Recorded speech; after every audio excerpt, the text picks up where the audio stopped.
Assalamualaikum yang berbahagia Ustadz Abdul Somad. Waalaikumsalam warahmatullahi wabarakatuh.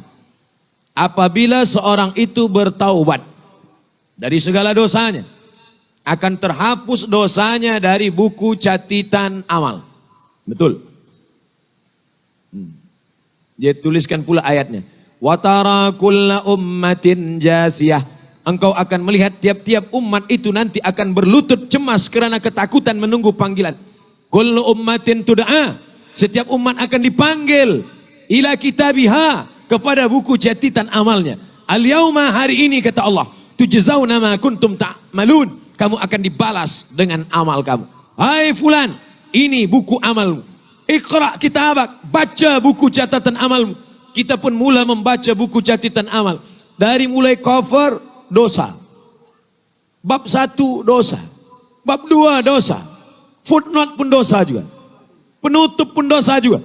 Sampai-sampai orang itu berkata, mali hadzal kitab, mengapa buku catatan dosa saya ini la yughadiru saghiratan wala kabiratan, semua yang kecil-kecil, semua yang besar-besar ada di sini. Bahkan yang aku lupa pun ada juga dicatat.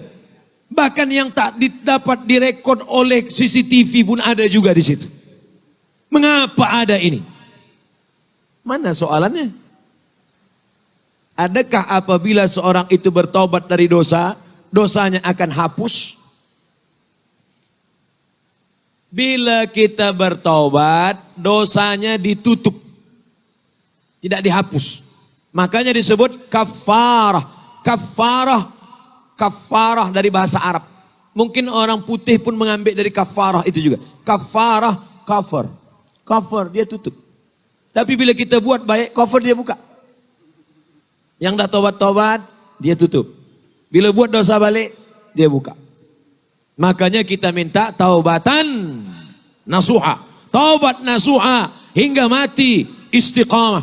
Allahumma rzuqnal istiqamah. Ya Allah, kami yang sudah bertaubat, yang dosa kami sudah Engkau tutup, berikan kami istiqamah sampai malaikat maut mencabut nyawa kami dalam husnul khatimah insyaallah. Bila kita istiqamah, Allah bagi 3. Illa man taba, siapa yang taubat? Wa amana, beriman. Wa amila amalan salihah, beramal saleh dia. Ulaika, mereka itu kata Allah, yubaddilullah, diganti Allah sayyiatihim, semua dosa-dosa mereka dulu. Mereka pakai narkotika, mereka pakai dosa, mereka judi, mereka zina. Yubaddilullahu sayyiatihim hasanat. Bukan hanya dihapus Allah, diganti Allah dosa-dosanya itu hasanat, menjadi pahala-pahala kebaikan.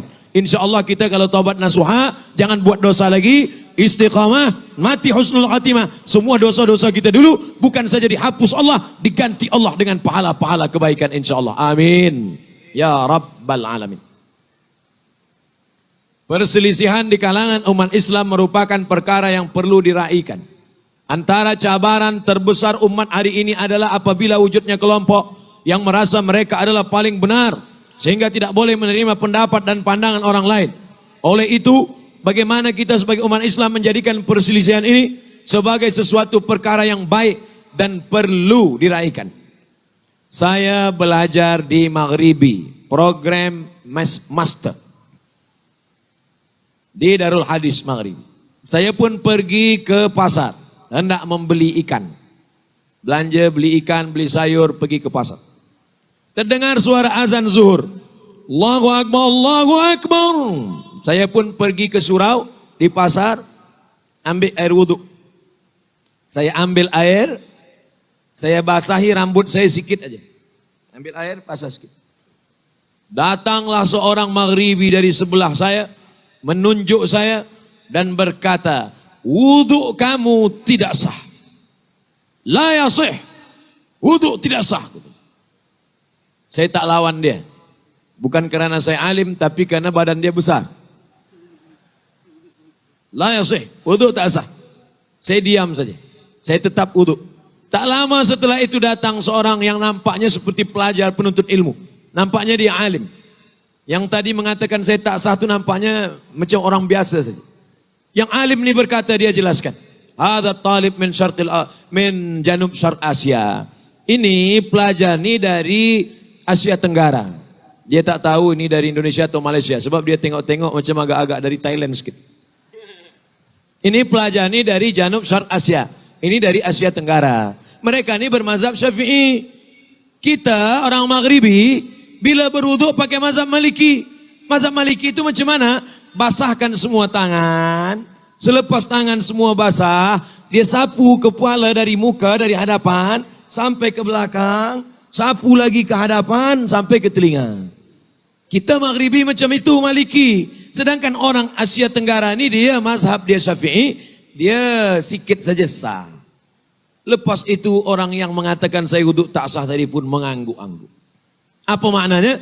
Kita akan berkelahi kalau tak tahu. Baca satu buku kita salahkan orang. Baca dua buku kita mulai agak salahkan orang sikit. Baca banyak buku kita sudah tahu. Oh dia mazhab lain. Selama masih Ahlus Sunnah wal Jamaah. Tapi kalau tak Ahlus Sunnah wal Jamaah. Ustaz Somad, ya itu ada jiran saya minum khamar. Tak apa-apa. Ada juga mazhab yang membolehkan. Oh tak ada. Tentang masalah khamar ini tak ada ikhtilaf. Ada perkara-perkara yang ikhtilaf. Tapi ada perkara yang tak ikhtilaf. Bila kita ingin mengecilkan perkara khilaf ini, kita mesti banyak baca fiqh perbandingan mazhab. Kata orang Melayu, kalau hendak mencincang sampai ke landasan. Kalau memotong, potonglah sampai ke landasan. Jangan potong-potong tanggung. Malam ini dari maghrib ke isya, kita akan bahaskan masalah menyentuh lelaki dan perempuan yang tak mahram, batal apa tak batal. Menurut Syafi'i, batal. Menurut Maliki, bersentuh saja tak ada nafsu, tak batal. Menurut Hanafi, bersentuh pun kalau ada nafsu, tak batal. Karena makna aula mastumun nisa, maaf, bila dia jima baru batal. Sebutkan dalil-dalilnya, sebutkan mazhab-mazhabnya. Tapi saya yang berpegang pada mazhab Syafi'i tetap mengamalkan mazhab Syafi'i. Maka banyak kaji perbedaan fiqh, insya-Allah ini dapat membuat kita lebih menghormati mazhab orang lain. Kalau tidak, kita sama seperti orang yang menengok gajah, tapi hanya melihat ekornya saja. Kita tahu gajah itu adalah bulat dan panjang. Bila ada orang mengatakan gajah itu tipis dan lebar, maka bukan gajah. Karena kita sama-sama tak pernah menengok gajah. Tapi manakala kita tengok dia sempurna, barulah kita tahu. Oh, yang selama ini dia kata bulat panjang rupanya ekornya. Yang selama ini dia katakan tipis dan lebar adalah telinganya. Tapi gajah yang sesungguhnya adalah bukan seperti itu. Ini seperti puzzle. Kita harus melihatnya secara lengkap dan sempurna. Insya Allah dengan belajar kita makin berlapang dada menerima perbezaan khilafiyah. Tidak menjadi konflik. Takwa dan kesatuan di kalangan umat Islam merupakan asas kepada keselamatan. Oleh itu, bagaimana cara untuk menerapkan takwa di dalam kehidupan? Menjadi amalan khasnya dalam warga kota Kuala Lumpur. Ya ayyuhalladzina amanu taqullah. Hai orang-orang yang beriman, takwalah kepada Allah. Tapi ayatnya belum titik. Ayatnya masih setengah. Ya ayyuhalladzina amanu. Hai orang beriman, ittaqullah. Takutlah kepada Allah. Apa terusan ayat ini? Apa kelanjutan ayat ini? Ya ayyuhalladzina amanu taqullah wa kunu ma'as sadiqin. Hendaklah kamu bersama dengan orang yang benar. Insyaallah semua yang hadir malam ini sudah bertakwa insyaAllah. Amin. Tapi ingat, kita baru 50%. Kalau ingin mempertahankan takwa, baca ujung ayat ini. Wa kunu ma'as sadiqin. Hendaklah bersama dengan orang-orang yang benar. Takwa nomor 1. Yang kedua, berjamaah. Kerana serigala hanya akan menerkam kambing yang memisahkan diri dari jamaah. Makanya bila ada jamaah, datang. Tidak cukup hanya sunnah. Ahlus sunnah tak cukup. Maka disebut dua. Ahlus sunnah wal jamaah. Berjamaah masjid. Berjamaah zikir. Berjamaah umrah. Berjamaah tazkirah. Berjamaah maulid. Subuh esok ada lagi jamaah. Esok pukul 8 ada lagi jamaah. Jamaah tazkirah. Di mana? Di television. Jangan lupa tonton esok pukul 8 pagi. Jamaah jangan sampai tinggalkan. Kalau sudah meninggalkan jamaah, na'udzubillah, kita akan tercerai-berai, hancur berkeping. Kita banyak kata Nabi SAW. Sampai masanya nanti kamu akan seperti makanan. Di atas meja makan. Satu menarik kakinya, satu menarik pahanya, satu menarik kepalanya, satu menarik dadanya. Seperti panggang ayam di atas meja makan. Aqillatun nahnu yawma idzin ya Rasulullah. Apakah masa itu kami sedikit ya Rasulullah? Bal antum katsirun. Kamu ramai, kamu banyak. Lakinnakum ghusaun ka ghusa'is sail. Tapi kamu seperti buih di tengah lautan. Buih di tengah lautan, dipukul ombak, diempas gelombang, hancur berkeping, tak bermakna, tak ada kekuatan.